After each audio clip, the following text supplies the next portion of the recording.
was 5. And then my mother abandoned me when I was 16. So I was a street child and had to figure out very quickly how to make money, how to be employed.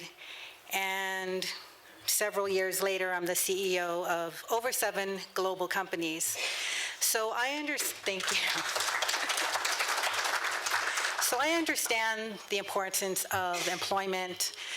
And with unemployment, there's things that are not identifiable and measurable.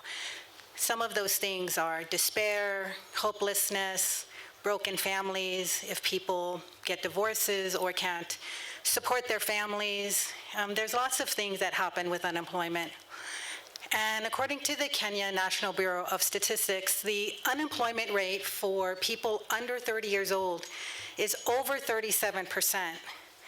And that's really dangerous because that's a double-digit number, whereas the national unemployment rate is only a single-digit number and very low. So the people that are going to run our country, the people who are going to support the families, the people who are going to make a difference in our communities and our country and our region, employment is really critical to that success. And yes, employment means income, it means providing food on the table, but more importantly, it's also the future of families, futures of communities, futures of the economy.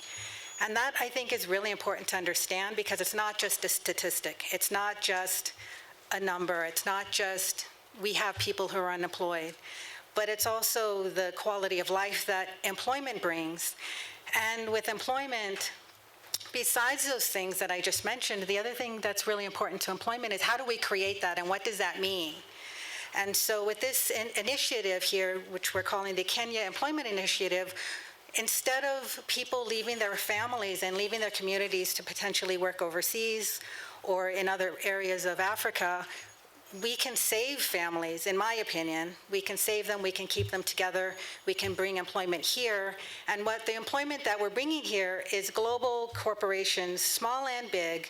We're talking, whether it's a one-person company or a billion-dollar US company, we're bringing that here to students.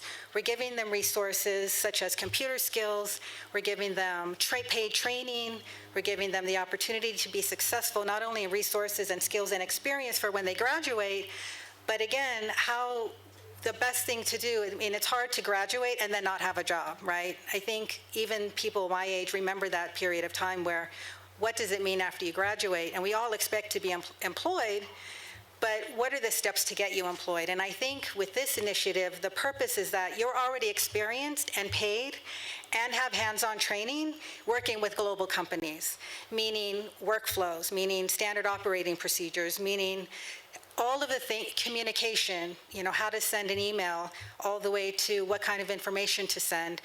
These little things, which sometimes those are really called soft skills, it's hard to learn unless you're actually doing it. For example, if you're learning to drive, you can read all the manuals you want, but actually driving is different, right? How the hand feels on the steering wheel, or how quickly you respond when you have to press the brake.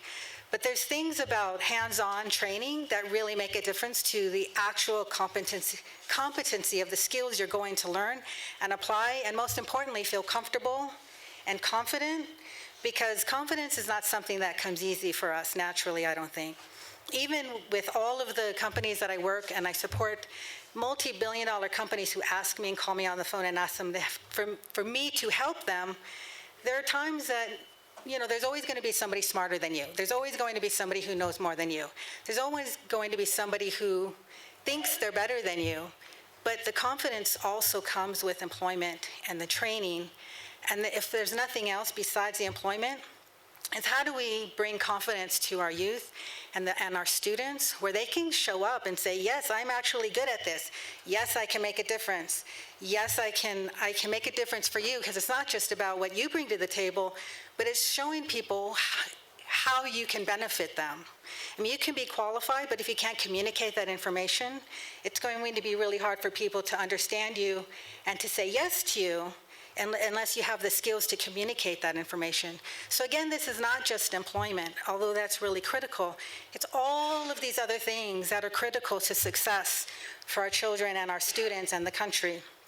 And so I think I covered all the things I wanted to cover, actually. I got the statistics, and, so here's the thing with the initiative. So we actually already we're hiring 10 students as soon as possible, hopefully this week.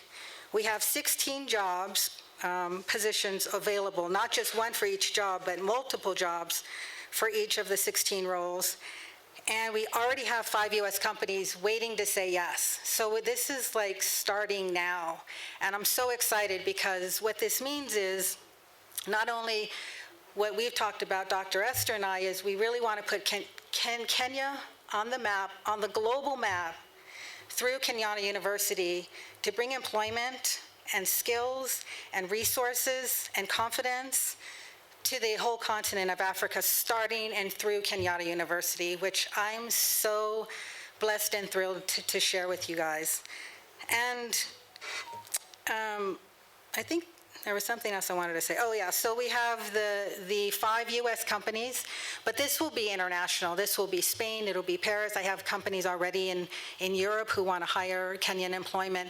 And the reason that we're bringing these Kenyan, it's not just for our country and I call you us because I'm here so much and this is my second home, but it's more than just bringing employment again to the people that we love and the communities that we love and the country that we love. But it's also what this does for them. It makes other companies competitive in the global landscape. So it's a win-win situation.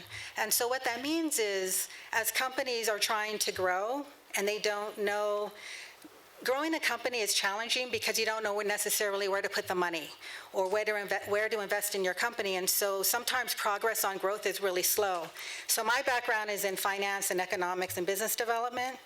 And so when a company doesn't know how to grow well, it really helps them to have resources and support that fit their budget. And so we're paying students and Kenyan, not only Kenyatta University students, but eventually the broader Kenya employment area is that we're paying fair market rates. We're not trying to underpay people. We want everybody to win. And those rates here are obviously not the same as in other countries. So they benefit because they get to grow their businesses, and when they grow, that means they get to employ more people. And that's just going to help everybody. So the goal of this, yes, is employment. And yes, again, it's to build our economy and our community and our infrastructure and our country and our region.